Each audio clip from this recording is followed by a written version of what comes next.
Affiches, dépliants, brochures, calendriers, facturiers, faire-part, carte de mariage, carte de visite et vos travaux en sérigraphie. Une seule adresse, l'imprimerie du groupe de presse Fraternité qui vous propose des prix défiant toute concurrence.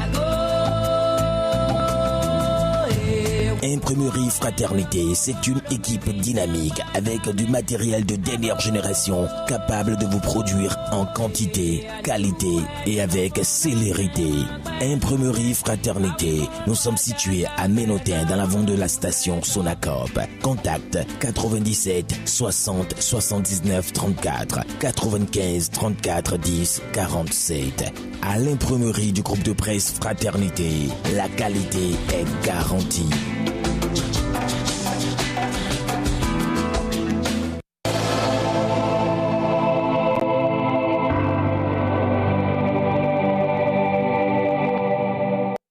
Voilà, le plateau de l'invité à partir de maintenant. Et vous êtes avec nous, Théophile Dossou, bonjour. Bienvenue ce matin.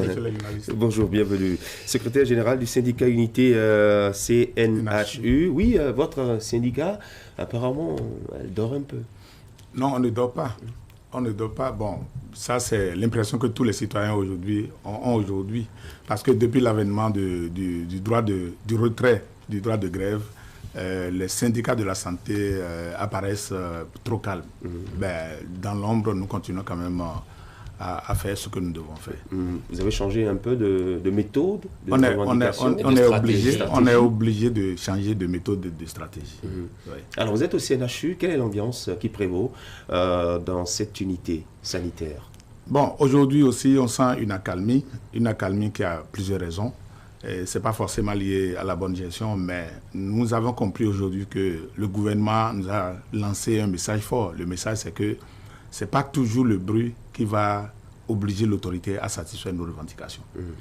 C'est vrai que pendant près de 2 décennies, le Bénin a vu le CNHU à l'œuvre en matière de lutte syndicale.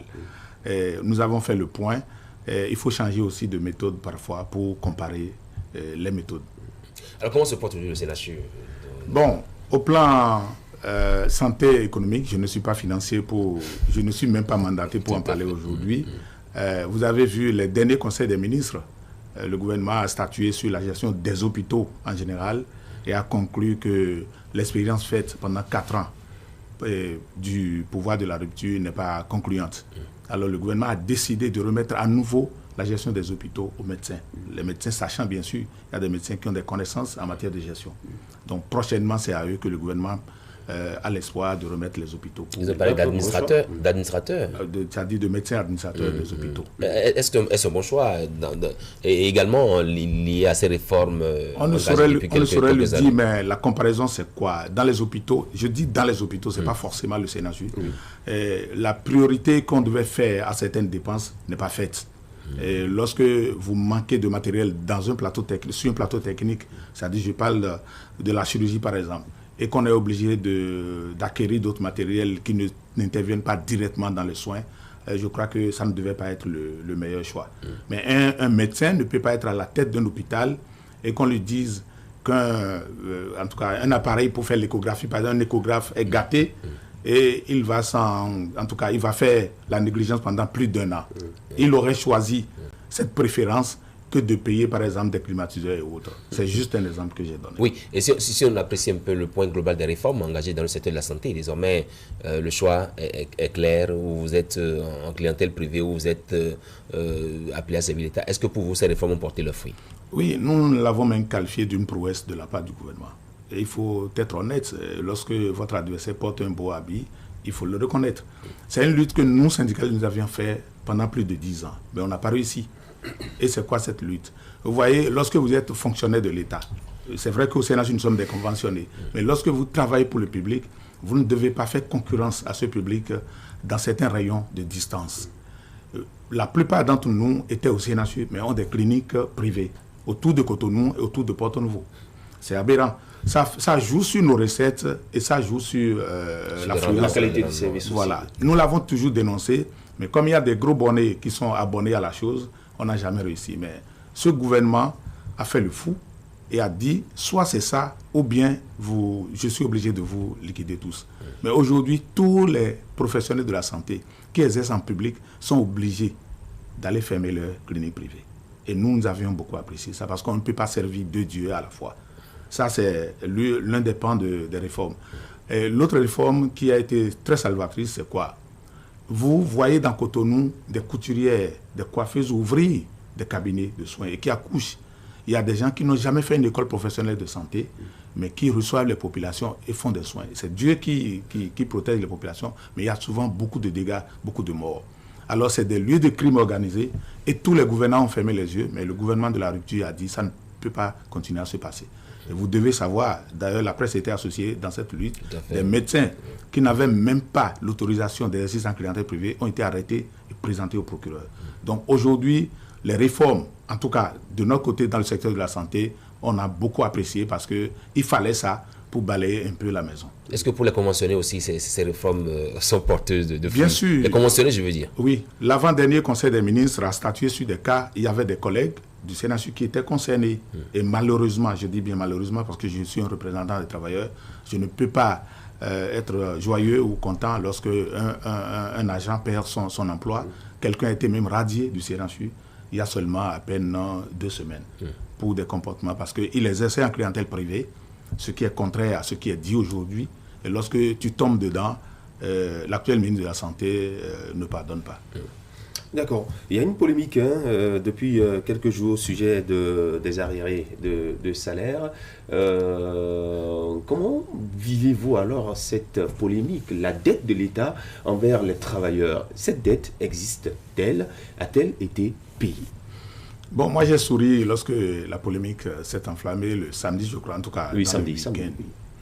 Je dis, le débat politique aujourd'hui, je ne suis pas politique, devait être un débat de développement. Il y avait bel et bien des dettes laissées par le gouvernement défunt de Dr Boniaï. Et quand on le dit, ce n'est pas une manière de dire que ce gouvernement défunt n'a rien fait. Je ne l'ai pas dit. Mais il y a eu bel et bien des dettes.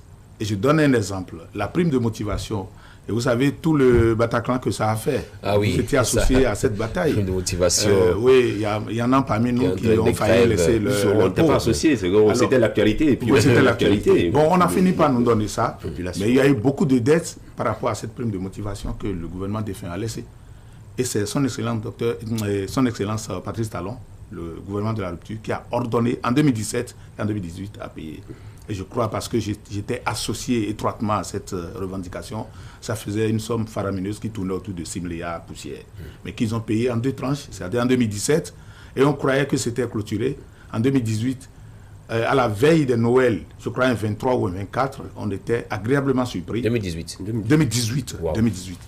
Et en décembre, à la veille de Noël, que nos portables sonnent et qu'on nous vire ça là. Je ne vais pas vous dire ce que j'ai gagné. Mais ce qui est sûr, c'est déjà consommé. Oui, ça fait pratiquement 2 ans. Il y avait bel et bien des dettes que le gouvernement de la rupture a payées. Il faut être honnête. C'est ce que je peux dire par rapport à ça. Alors, il y a des dettes qui sont payées. C'est vrai que la polémique s'enfle, chacun se défend de part et d'autre. Alors, aujourd'hui, qu'on annonce une somme de 15 milliards à payer également, avec effet immédiat aux travailleurs, vous vous sentez, disons, heureux? Bon, non. Est-ce que vous êtes concerné? Moi, je suis un conventionné. C'est vrai que je travaille pour l'État, mais le CNHU est une maison autonome. Mais le pouvoir met toujours beaucoup de moyens à disposition du CNHU. Et là, je profite. Je suis d'abord content parce que lorsqu'on dit fonctionnaire, même si ce n'est pas forcément moi, c'est des Béninois, c'est des frères, c'est des cousins, c'est des amis. Donc, et c'est pour ça, d'ailleurs, que nous, mon syndicat a réagi 24 heures seulement après la décision du chef de l'État. Il a remercié, parce que c'est une prouesse. Bon, maintenant, est-ce que nous sommes intéressés? Je ne sais pas.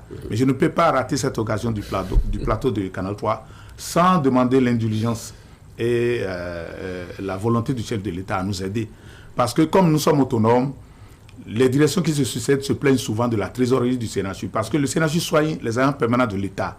Mais à crédit, ça ne veut pas dire qu'on ne paye pas. Quand vous amenez vos prises en charge, on vous prend d'abord. Et c'est plusieurs mois après que l'État fait le point et nous rembourse. Alors, il y a une somme un peu grand qui constitue une dette de l'État envers le CNHU. Et la direction semble dire que si on ne règle pas ça, il ne pourra pas nous payer notre prime de rendement, par exemple, qui date de 3 ans. On l'a eu il y a 3 ans. Et c'est rare qu'on ait vécu ça au CNHU, parce que moi, ça me fait pratiquement 30 ans dans la maison. Et la prime de rendement n'est plus payée depuis 3 ans, et nous n'avons plus nos allocations familiales. Et ça, ce n'est pas une responsabilité du gouvernement. Et ça, il faut que je sois direct, parce que nous sommes à une période où toute déclaration, le politique veut profiter. Tout à fait. Donc, le CNHU est autonome. Alors, je demande l'indulgence du chef de l'État à nous aider par rapport à ce qui se passe dans la direction là, pour qu'on soit réglé. Si c'est un peu de dette que l'État doit payer à la direction et donner des institutions fermes pour que nos rendements soient payés sur les 3 ans et les remboursements pour la CNSS, parce que c'est la CNSS qui a bloqué nos allocations familiales. Et ce n'est pas bon que nous, aujourd'hui, nous soyons les gens dans les conditions que vous connaissez et qu'on n'est pas obligé d'évoquer ici, et que malheureusement, il y a un peu le peu qu'on ne nous donne pas. Quand on dit conventionnaire du CNHU, c'est qui? Quelle catégorie, classe dans les Oui, nous travaillons pour l'État, mais le CNHU organise des concours de recrutement directement, qui est différent de la fonction publique. Nous, on ne nous appelle pas agent permanent de l'État. Si ce n'est pas aujourd'hui que pour la raison de bonne gestion, le ministre des Finances a exigé que toutes nos recettes aillent au Trésor. Avant, nous avions des comptes dans les banques primaires, comme, en tout cas, je ne suis pas obligé, les banques. Donc, ce sont ces banques-là qui nous virent à la fin du mois. Donc, c'est le CNHU qui nous payait directement. Donc, jusqu'à là où je vous parle. Mais aujourd'hui, des précautions sont prises pour que nos recettes aillent directement au Trésor public. Bon, peut-être que le gouvernement a voulu avoir un œil sur comment ça se passe. Donc, c'est comme ça qu'on est conventionné. Et depuis que je suis là, c'est le CNHU qui me paye mon salaire. Mais l'État intervient toujours dans notre gestion. Il y a une subvention qu'ils donnent. Lorsqu'il y a des problèmes, ils interviennent, ils donnent médicaments, ils donnent non. C'est le gouvernement qui gère l'hôpital, au fait. Mais nous avons un statut particulier. Merci. Oui, une question? Oui, la question c'est de savoir, en tant que syndicaliste, comment est-ce qu'il perçoit un peu l'actualité politique aussi, parce que c'est un citoyen. Non, moi je ne suis pas politique. Je ne peux pas faire le débat politique, mais mon impression, sinon mon opinion personnelle, ça je ne le dis pas en tant que secrétaire général, aujourd'hui le Bénin change de visage. Dans les grandes villes comme Cotonou, les villes que moi je connais, Cotonou, Porto-Novo, Abomey. Bon, donc le débat politique doit être axé sur le développement. Ce n'est pas des questions qui me paraissent, moi, un peu inutiles. Parce que ce qui est passé, on revient sur ça comme si aucune entreprise humaine n'a jamais eu d'erreur. Moi, je propose que le débat soit un débat centré sur des choses qui arrangent vraiment le peuple. Parce que ce débat, cette polémique-là, franchement, ça met mal à l'aise. C'est réel ce que je vous dis. Il y a eu des dettes que le gouvernement actuel a payées au titre des dettes laissées par le gouvernement passé. Mais il y a quoi d'anormal? Parce que l'État a une continuité. Donc on ne devait même pas faire cette polémique-là. Donc moi, ce que j'ai comme compréhension aujourd'hui, on sent que le Bénin change de visage. Mais au plan politique, comme je ne suis pas politique, je n'ai pas d'avis personnel. Merci beaucoup Théophile Dossou, secrétaire général du syndicat Unité CNHU. Merci à vous Herman Agnambossou. Très bonne journée. Mesdames et messieurs, nous allons observer la pause et juste après, on vous propose l'actualité à travers la revue de presse qu'il nous a préparée, Séraphin Sirbo.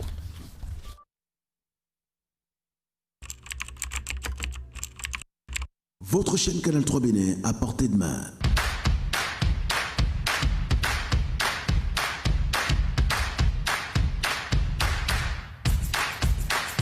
Découvrez désormais, depuis votre smartphone ou tablette, toute l'actualité nationale et internationale, vos émissions préférées de la chaîne Canal 3 en live 24/24, où que vous soyez, à travers son application disponible en téléchargement libre sur Play Store. Canal 3 est sur le www.canal3television.com. Vous êtes les bienvenus.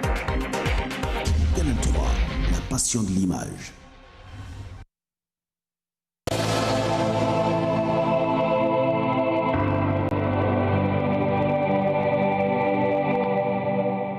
À toutes et à tous, bonjour.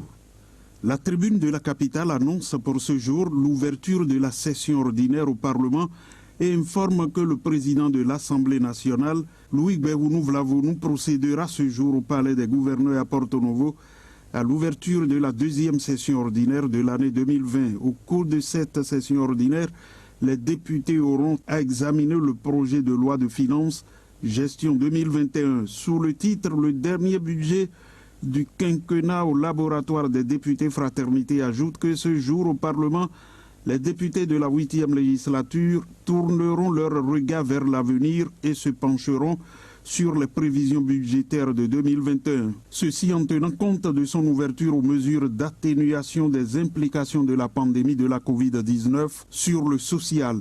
C'est dire que dans un contexte de pandémie et en dépit de l'impact de la fermeture des frontières nigérianes, l'économie béninoise doit reprendre vie. En tout, il reviendra aux députés de veiller à ce que les prévisions portent véritablement les projets à même d'apporter un mieux-être aux Béninois, leur mandat. Déjà, rappelle le journal, le projet de loi de finances exercice 2021 s'équilibre en ressources et en charges à la somme de 2 452,192 milliards de francs CFA avec une relance de la croissance projetée à un taux de 6% du PIB.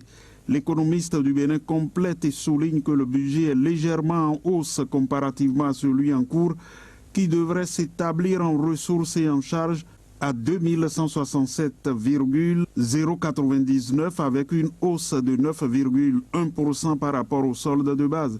Cette tendance haussière prend en compte les divers dons octroyés par diverses personnes physiques et morales pour accompagner l'État dans le cadre de la lutte ou des mesures à prendre contre la pandémie de la Covid-19.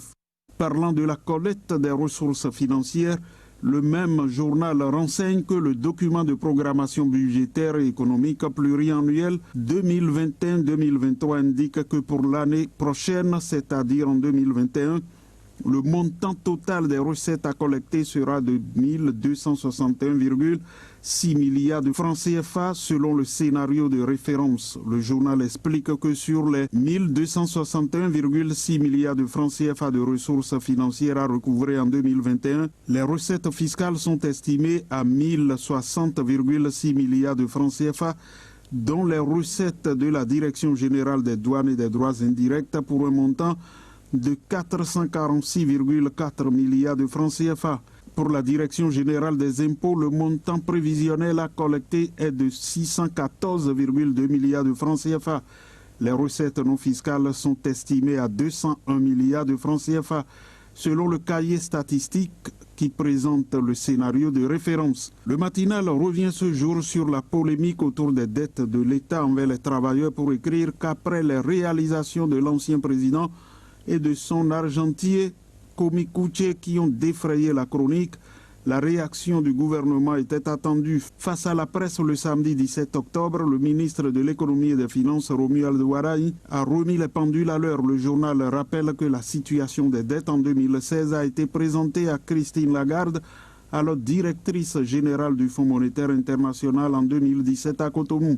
Selon le ministre de l'économie et des finances, Romuald Waraï, ce rapport présentait pour les travailleurs au titre des rappels sur salaire un montant de 93,8 milliards de francs CFA correspondant au non-paiement de l'effet des glissements catégoriels du fait de la lourdeur administrative qui caractérisait la prise des actes de carrière. Toujours dans les colonnes du même journal, on peut lire que pour le financement des partis politiques, les fonds sont déjà sur le compte de la Sénat. Bonne nouvelle pour les partis politiques ayant eu des députés à l'issue des élections législatives de 2019 et des conseillers au terme des communales et municipales du 17 mai 2020. Ils pourront entrer en possession des fonds destinés à eux tels que stipulés par la loi portant financement public des partis politiques en République du Bénin. Le journal précise qu'il y a 600 millions pour l'Union progressiste et le Bloc républicain au titre des législatives et 900 millions à répartir par l'Union progressiste, le Bloc républicain et la Force Cori pour un Bénin émergent pour les communales. Éducation et formation maintenant avec Fraternité qui rapporte qu'après plusieurs mois de formation, le complexe clé de la réussite met sur le marché de l'emploi des transitaires et secrétaires formés dans plusieurs domaines tels que transit, déclaration, transit consignation, transit magasinage, en secrétariat comptable ou assistance de direction.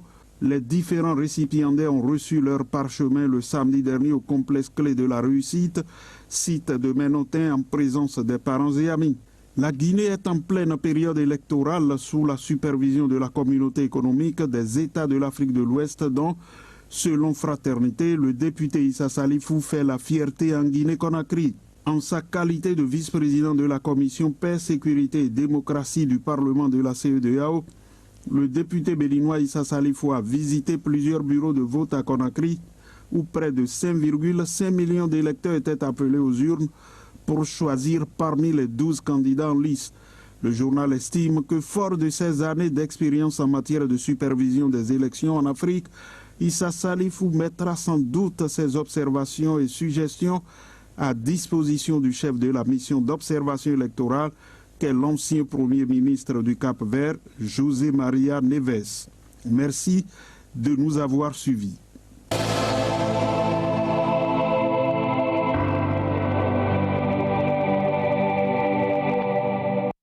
Et voilà, c'était la revue de presse pour mettre un terme à ce rendez-vous matinal sur Canal 3 Bénin. C'était votre magazine d'information Actu Matin. Merci à chacun et à tous de votre attention. Nous sommes mardi. Nous vous souhaitons de passer une excellente journée. Prenez bien soin de vous et surtout, gardez le sourire. Au revoir.